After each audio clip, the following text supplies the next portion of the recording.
मैं आप सब लोगों के सामने एक शॉर्ट वीडियो लेकर के आया हूँ regarding Uttar Pradesh petro rail corporation limited. इसने जो भी वैकेंसी निकाली है हाल ही में, इसके बारे में मुझे बहुत सारी क्वेरीज आ रही हैं। तो थोड़ा सा मैं आपके एक्सपीरियंस भाई लोगों का कुछ जो पॉइंट्स है वो क्लेरिफाई करना चाहूँगा। देखिए, सबसे पहले तो ये जो आपका इशू हुआ है, इसका नोटिफिकेशन डेट ऑफ इशू है 13 मार्च 2024। इसका जो ऑनलाइन रजिस्ट्रेशन स्टार्ट हो जाएगा वो हो जाएगा 20 मार्च से। और इसका जो टेंटेटिव डेट ऑफ एग्जामिनेशन है that is 11 May, 12 May and 14 May. तो ये 3 शिफ्ट में या 3 दिनों में ये एग्ज़ाम कंप्लीट होगा। ओके, मूविंग अहेड, इसमें मैं कुछ बातें आपकी क्लियर कर देना चाहता हूँ। यहाँ पर 2 टाइप की वैकेंसीज़ दी जा रही हैं। एक है एग्जीक्यूटिव कैटेगरी पोस्ट, ठीक है? और दूसरा नॉन एग्जीक्यूटिव है, जिसके बारे में हम बाद में बात करेंगे। तो साथियों, इसमें आप देख लीजिए, अगर पहली बात तो यह है कि अगर इसमें से किसी आप भाई लोगों का पास ये डिग्री है बीई या बीटेक की, जो कि चांसेस मुझे बहुत कम लग रहे हैं कि अपने लोगों के पास इतना टाइम मिल नहीं पाता कि हम रेगुलर डिग्री कर पाएँ बीई बीटेक। तो इस कैटेगरी से तो हमारा चांस बहुत कम है, ठीक है? इस पोस्ट के लिए बेसिकली। फिर आगे बढ़ते हैं, इसमें जो E2, E3 जो पोस्ट कोड है, ये हमारे लिए बहुत ही कम भाई लोग इसमें एलिजिबल होंगे, ऐसा मुझे लगता है। फिर हम आगे बढ़ते हैं तो हम यहाँ पे देखेंगे this is E7 post code, जो कि है assistant manager of human resources. इसके लिए भी इस बार इन्होंने फुल टाइम एमबीए मार्क दिया है। जनरली बहुत से लोगों ने हमारे एयरफोर्स या आर्मी में एमबीए करते हैं, बस it is because it has been done through the correspondence medium, तो आप लोग इसके लिए एलिजिबल नहीं हो पाएंगे, राइट? अब जो सेकंड कैटेगरी थी, इसमें नॉन एग्जीक्यूटिव कैटेगरी की जो पोस्ट हैं, उस पर हम देखते हैं उसमें कुछ पोस्ट हमारे लिए रिजर्व रखी गई हैं। दोस्तों, जो नॉन एग्जीक्यूटिव कैटेगरी की पोस्ट है, इसमें आपके लिए बेसिकली इसमें मांगा गया है 3 इयर्स का डिप्लोमा इन इलेक्ट्रिकल इंजीनियरिंग और इलेक्ट्रिकल एंड इलेक्ट्रॉनिक्स इंजीनियरिंग। और कुछ पोस्ट में इलेक्ट्रॉनिक्स एंड कम्युनिकेशन इंजीनियरिंग पे ये डिप्लोमा मांगा गया है। जिन भाई लोगों ने फोर्स में रहते हुए जो शायद बेसिकली जो टेक्निकल एंट्री से होंगे, उनके पास डिप्लोमा जरूर होगा। इसमें आप एक चीज़ ध्यान रखिएगा कि आपके इसमें एग्रीगेट 60% मार्क्स आ रहे हों, राइट? और कुछ कैटेगरीज के लिए जो क्राइटेरिया है वो अप टू 50% पे उन्होंने इसको रिलैक्सेशन दिया है। तो पहली पोस्ट इसमें है NE01 जूनियर इंजीनियर इलेक्ट्रिकल, ठीक है, जिसमें ESM के लिए 4 पोस्टें रिजर्व हैं। देन जूनियर इंजीनियर SNT, यहाँ पे ESM के लिए 2 पोस्ट रिजर्व की गई हैं। स्टेशन कंट्रोलर जो NE03 पोस्ट कोड है, उसमें ESM के लिए 7 वैकेंसी रिजर्व हैं। फिर आगे बढ़ते हैं हम, तो आप देखेंगे इसमें NE07 पोस्ट जो है मेंटेनर ऑब्लिक इलेक्ट्रिकल। हालांकि इसमें थोड़ा पे स्केल कम है, 19,500 टू 39,900। इसमें ESM की कैटेगरी के लिए 3 पोस्ट रिजर्व हैं। और लास्ट पोस्ट है NE08, जिसमें आपके लिए 1 पोस्ट रिजर्व में रखी गई है। दोस्तों, ये उन लोगों के लिए अच्छा मौका हो सकता है जो अपने होम टाउन पे रह कर के या अपने होम स्टेट में रह कर के कोई जॉब करना चाहते हैं। और इसमें कुछ कैटेगरी की पोस्ट तो अच्छी दी गई हैं जो जेई लेवल की हैं, और बाकी हो सकता है कुछ लोग अपना कुछ पार्ट टाइम बिजनेस या कुछ कर रहे हों और साथ में वो चाहते हैं कि मेरे होम टाउन से ही मैं अप डाउन हो जाए, तो वो लोग इन पोस्ट के लिए ज़रूर अप्लाई कर सकते हैं। अब मैं कुछ इस बातें इसमें और कर लेता हूँ रिगार्डिंग क्वालिफिकेशन। जैसा कि मैंने पहले बताया था आपको, minimum marks in the required educational qualification for various category will be 60, right? और इसमें से जो आपका 50% मार्क्स किसके लिए है, ये SC ST के लिए जो है 50% क्राइटेरिया घटा करके 60 से 50 कर दिया गया है।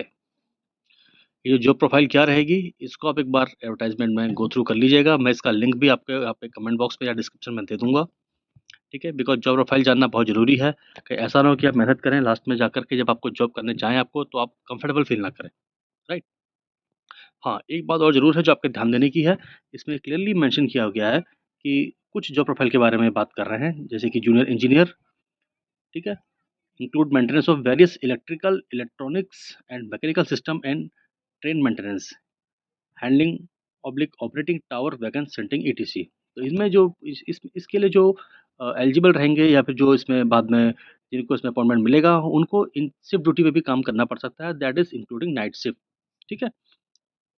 और बाकी जो जूनियर इंजीनियर्स हैं, इनको बाद में डेपुटेड किया जाएगा एज SC या TO आफ्टर ड्यू ट्रेनिंग।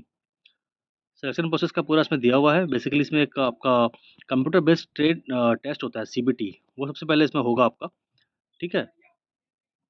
और एक चीज़ मैं आपको बताना चाहूँगा, जो मेडिकल आपके पोस्ट कोड के आगे ना मेडिकल का मेंशन किया हुआ है, तो उसको पक्का आप गो थ्रू कर लीजिए एक बार, क्योंकि इसमें शेप A1 मांगा गया है मैक्सिमम पोस्ट में। A1 यहाँ पे कर रहे हैं। देन अगर आप आगे बढ़ेंगे तो इसमें जो ये पोस्ट है इनके लिए A1 है, और not below the A3 category जो होती है, उससे नीचे वाले को तो लेंगे ही नहीं है इसमें। हालाँकि अगर आप एनी 03 पोस्ट कोड की बात करेंगे, तो यहाँ पे तो सभी के लिए इन्होंने A1 कैटेगरी का स्ट्राइप का बात किया है, राइट?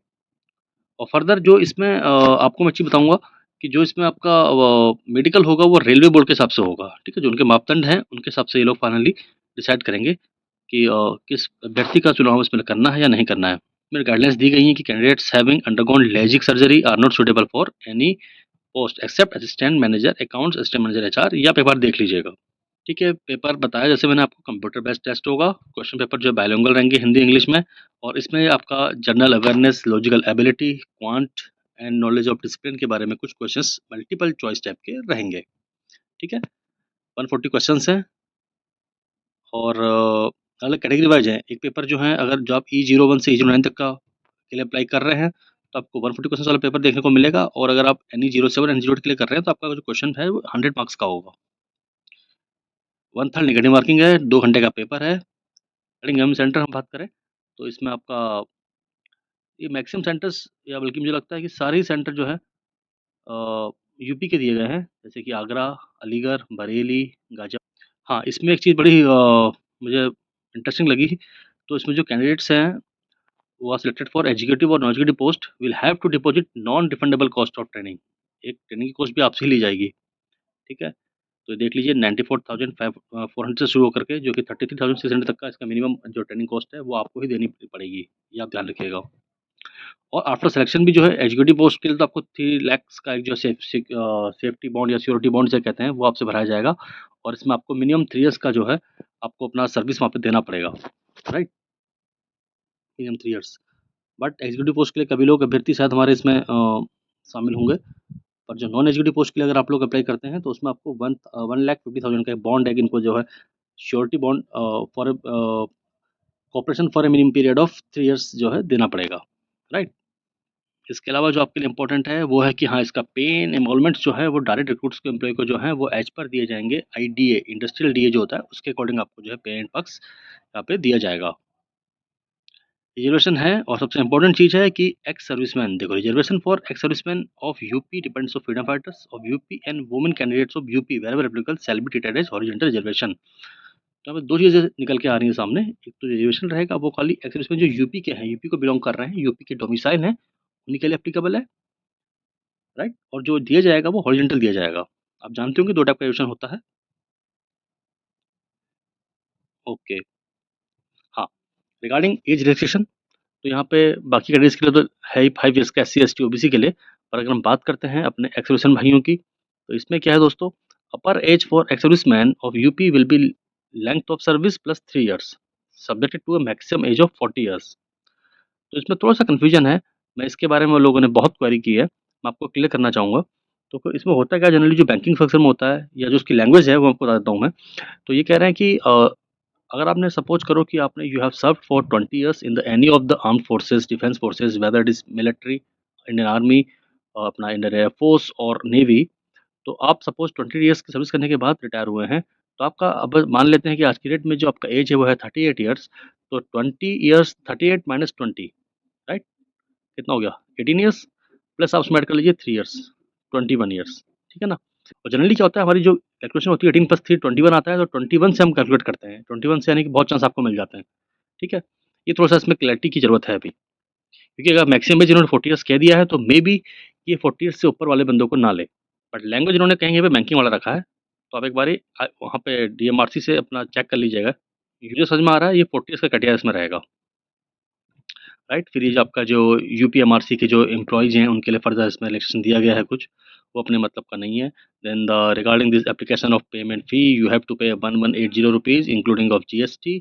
बट आपका अगर इसमें से आप किसी कैटेगरी के अंतर्गत आते हैं, SC कैंडिडेट्स अगर आप हैं, तो आपको 826 रुपीज़ पे करने हैं। हाउ टू अप्लाई, इसके लिए आप उसकी वेबसाइट www.upmetrorail.com पे जाएँगे। वहाँ पे जाने के बाद आपको पूरा प्रोसेस दिया गया है। आपके पास एक वैलिड ईमेल आईडी होनी चाहिए, जैसा कि जनरली हर बैंक या हर किसी भी गवर्नमेंट पोस्ट के लिए अप्लाई करने के लिए ज़रूरी होता है। वो आपको फॉलो करना है, और ईज़िली ये प्रोसेस कोई बड़ी प्रोसेस नहीं है, राइट? तो ये मेन चीज़ थी जो मेरे को आपको बतानी थी अभी। ये आपके मतलब का कुछ नहीं है, जनरल इंस्ट्रक्शंस इसमें मतलब का नहीं है। हाँ, ये चीज़ जो मैंने पहले बता चुका हूँ आपको कि जो आपका एक्स सर्विसमैन कैटेगरी या फिर women SC, ST, OBC, EWS category के जो भी कैंडिडेट्स हैं, उनके पास ये यूपी का डोमिसाइल सर्टिफिकेट यानी जो स्थायी निवास प्रमाण पत्र होता है, वो गवर्नमेंट के फॉर्मेट के हिसाब से पक्का होना चाहिए। अगर आप लोगों के पास किसी के पास नहीं है, तो मैं आपसे रिक्वेस्ट करूँगा कि आप भी ज़रूर बनवा लें, क्योंकि इसके बिना आपके लिए बहुत दिक्कत आने वाली है। राइट? इसमें फिर लास्ट में कुछ आपके एक्सरसाइज़ दिए गए हैं, जो कि आप अपनी कैटेगरी के हिसाब से फिल अप कर सकते हैं। एक्स-सर्विसमैन भाइयों के लिए जो सबसे इम्पोर्टेंट मेजर है, वो जहाँ तक मेरे को इसमें लगा है, लास्ट वाला है ये। उत्तर प्रदेश के अभ्यर्थी हेतु निवास प्रमाण पत्र, ये वही है जिसकी हम बात कर रहे हैं, डोमिसाइल की। ये आप लोगों ने इसे बनाया होगा, अगर नहीं बनाया है तो अभी आपके पास वक़्त है, इसको आप बनवा करके अपने पास सुरक्षित रख लीजिए। ओके, धन्यवाद दोस्तों। आशा है कि आपकी मेरी दी गई जानकारी से आप संतुष्ट हुए होंगे। मिलते हैं फिर अगली वीडियो में। तो थैंक यू फॉर वॉचिंग। जय हिंद।